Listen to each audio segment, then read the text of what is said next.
आज का जो धम्मपद है वो धम्मपद जो है बाल बाल वग्ग से लिया गया है। तो ये धम्मपद इस तरीके से है।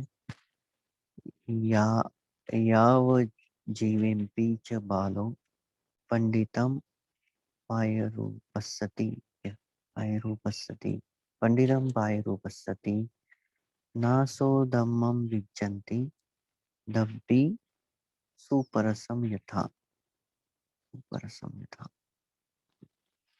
तो जो मूर्ख व्यक्ति होता है, अगर वो 100 साल तक भी किसी होशियार इंसान के साथ जुड़ा रहे पूरी जिंदगी, लेकिन वो धर्म को नहीं समझ सकता। जो मूर्ख व्यक्ति होता है वो कभी भी धर्म को नहीं समझ सकता है। इवन यानी बल्कि वो अगर 100 साल भी किसी आ, होशियार यानी जिसमें प्रज्ञा है उसके साथ रहे। यह किस तरीके से है, जैसे कि जो हमारी सब्जी होती है उसमें हम चम्मच रखते हैं, तो वो चम्मच कभी उस सब्जी का टेस्ट नहीं ले सकता। ये इस तरीके से इस इसका मीनिंग ये है। है। तो ये जो गाथा है ये भगवान बुद्ध ने चेतवन विहार में रहते हुए आ, उदाई भिक्खु के लिए कही थी। ओके। आ, तो ये जो उदाई भिक्खु है ये बहुत सीनियर थे। और लेकिन इन्हें एक आदत थी, गंदी आदत थी कि आ, धम्मा हॉल होता है जहाँ पे जो धम्म के बारे में प्रवचन दिया जाता है। तो जो भी भिक्खु हो, वह भिक्खु अगर प्रवचन दे रहे हैं तो उनका जो रिस्पेक्ट होता है वो बहुत हायर होता है। इवन उनके अगर वर्षावास, अगर उनकी सीनियरिटी भी नहीं है। ओके। ऐसा म्यांमार में बहुत बार है। म्यांमार में बहुत सारे मॉनेस्ट्रीज है। जैसे कि पाओक पाओक के बारे में मैं हर वक्त कहता हूँ। तो पाओक मॉनेस्ट्री से पासी में एक मॉनेस्ट्री है जहाँ पे 8 साल के श्रामणेर है। Only 8 year. तो वह तकरीबन 200 से 250 भिक्षुओं को, सीनियर भिक्षुओं को डायरेक्ट प्रवचन देते हैं। ओके। तो उन्होंने तो यानी ओनली 8 ईयर है, 8 साल है। उन्होंने कभी अ, प्रयत्ति नहीं की है, यानी पढ़ाई नहीं की है, लेकिन डायरेक्ट प्रवचन देते हैं। तो 7 साल के जब वो है तो, और श्रामणेर है, लेकिन जब वो प्रवचन देते हैं तो सीनियर मोस्ट भिक्षु जो है वो उनके पीछे और आगे बैठते हैं नीचे।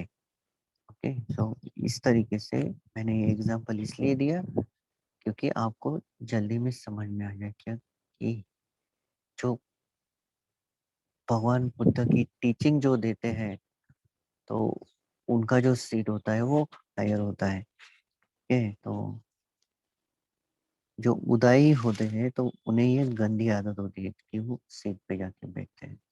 तो एक बार प्रवचन होने के बाद सब भिक्षु बाहर चले जाते हैं। बाहर जाने के बाद उदाई जो है, भिक्षु उदाई जाकर उस धम्म सीट पे बैठ जाते हैं। तो उनको वो हैबिट होती है कि यानी डिल्यूडेड रिस्पेक्ट गेन करने का, यानी भ्रमित आदर जो होता है। यानी अगर कोई व्यक्ति आदर के लायक नहीं है, अगर उसे कोई रिस्पेक्ट नहीं देता है, तो वो खुद खुद रिस्पेक्ट, झूठी रिस्पेक्ट पाने के लिए उस जगह पे जाके बैठ जाता है। ओके। तो अ, उनको आदत होती है वहां जाके बैठने की। तो फिर कुछ लोग वहां पे विजिट करते, तो वो देखते कि बंदे बैठे हुए हैं, तो फिर जाके उनको क्वेश्चन करते हैं कि फोर एलिमेंट क्या है, फिर पंच धातु, सॉरी, फोर एलिमेंट क्या है, फाइव एग्रीगेट्स क्या है, और प्रतीत्य समुत्पाद क्या है, ऐसे क्वेश्चन करते हैं। तो उन्हें तो कुछ कुछ आंसर नहीं दे पाते। तो फिर ये लोग जो विजिट करने आए हैं वो भगवान बुद्ध के पास जाके कंप्लेंट करते हैं। तो फिर भगवान बुद्ध वहाँ पे ये गाथा कहते हैं कि कुछ लोग ऐसे होते हैं कि इन्हें उस चम्मच की तरह जो सब्जी में रहकर भी उसकी टेस्ट नहीं ले पाता। जैसे कि आ, हम कोई ड्राइवर है, उसे सब इंस्ट्रक्शन पता है कि क्या क्या करना है क्या नहीं, लेकिन वो कभी सीखने के बाद भी उस गाड़ी के जो सीट होता है चलाने का, उस पे बैठ के गाड़ी नहीं चला रहा है। ओके। तो सेम उसी तरह से है कि हम धम्म सीखते हैं, पढ़ते हैं। बहुत सारे लोग हैं ऐसे जो सिर्फ पढ़ाई पढ़ाई पढ़ाई पढ़ाई करते हैं, रीडिंग रीडिंग रीडिंग रीडिंग। उसे पद परम कहते हैं, पद परम। Reading reading reading reading, listening listening listening, सुनते हैं सुनते हैं सुनते हैं। लेकिन अ, अगर उनसे कुछ पूछा जाए, अगर उनसे कुछ सवाल किए जाए, तो वो नहीं बता सकते। क्योंकि धम्म जो है, धम्म के जो आंसर होते हैं, जो जो सवालों के आंसर जब दिए जाते हैं, तो रियलाइजेशन के ऊपर बेस होते हैं। अगर आपको धम्म रियलाइज होता है, तभी उनके जो आंसर होते हैं वो यूनिक निकलते हैं। लेकिन अ- अगर अगर आपसे पूछा जाए कि चार आर्य सत्य क्या है, अगर आपने रीड किए हैं, सिर्फ आपने रीडिंग रीडिंग रीडिंग किया है, तो आप सिंपल कह देंगे कि इस जग में दुख है, दुख का समुदाय है, दुख का निरोध है, और दुख का निरोध करने का रास्ता है। इस तरीके से आप डायरेक्टली बता दोगे। लेकिन अ, अगर अगर आप प्रैक्टिस कर रहे हैं, और अगर प्रैक्टिस कर रहे हैं, तो उस उस रीडिंग से आपको रियलाइजेशन मिलना शुरुआत हो जाएगा। तो वो जो आंसर होते हैं रियलाइजेशन के, वो डिफरेंट होते हैं। वो सिर्फ प्रज्ञा से निकलते हैं, प्रज्ञा से निकलते हैं। तो फिर भगवान बुद्ध वहां पे कहते हैं कि कुछ लोग जो है वो सिर्फ इस तरीके से प्रैक्टिस करते हैं कि वो अगर भगवान बुद्ध के साथ 100 साल भी रह लिए, तो भी वो कभी धम्म के पास नहीं जा पाएंगे। तो यहाँ पे मूर्ख व्यक्ति कहा गया है। तो मूर्ख जो होते हैं, वो- उन उनमें दुर्गुण ज्यादा होते हैं, डिफाइलमेंट्स। तो फिर अगर डिफाइलमेंट्स है, तो फूल फूल जो होते हैं वो कभी भी ट्रुथ को एक्सेप्ट नहीं करते हैं। Fool can not accept the truth, sorry, ego can not accept the truth. जो घमंड होता है वो कभी भी सत्य को स्वीकार नहीं कर पाता।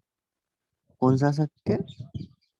त्रिकालाबाधित, यानी तीनों काल में जो सत्य बदलता नहीं, उसे स्वीकार नहीं कर पाता। ओके। यहाँ पे हम ये देख सकते हैं कि जैसे रीबर्थ का है, पुनर्जन्म का है। ओके। तो ईगो क्या करता है अंदर?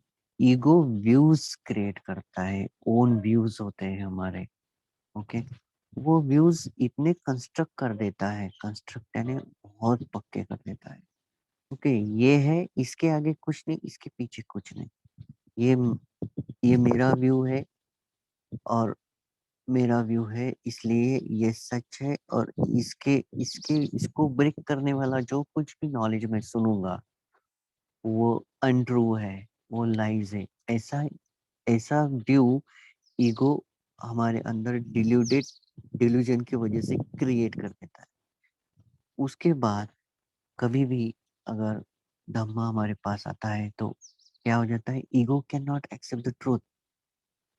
जो गर्व है, घमंड है, वो कभी भी सत्य को स्वीकार नहीं कर पाता। इसके लिए सिगमंड फ्रॉइड ने भी बहुत बार एक एक एग्जांपल दिया है कि I know that I know I don't know, sorry, I know that I know I don't know that, I know that I don't know, I don't know that I don't. Three type of knowledge होते हैं। I know that I know number one, I know that I don't know number two, I don't know that I don't know. तो number one में जो है, number one जो section है उसमें normal beings आते हैं जो सिर्फ लिसन लिसन लिसन करते हैं और खुद के व्यूज क्रिएट कर डालते हैं। और सेकंड इसमें थोड़े से एजुकेटेड लोग आते हैं जो जिन जो पढ़ते तो है और आगे भी पढ़ना चाहते हैं। और थर्ड इसमें जो होते हैं वो साइंटिस्ट और अ, जो संत लोग हैं वो आते हैं। तो इससे हमें समझ में आता है कि हमें प्रैक्टिस करना है। धम्म धम्म कभी भी रीड करके मतलब नहीं है। ओके, यानी आप रीड कर रहे हो, चैंटिंग कर रहे हो, चैंटिंग कर रहे हो, ऑफरिंग ऑफरिंग ऑफरिंग कर रहे हो, उससे भी ज्यादा फायदा, उससे भी ज्यादा जो रियलाइजेशन है वो प्रैक्टिस से ही मिलेगा। हाँ, उदाई जैसा नहीं होना है। जैसे ये जो उदाई थे, कि झूठी शान जिसे कहते हैं हम।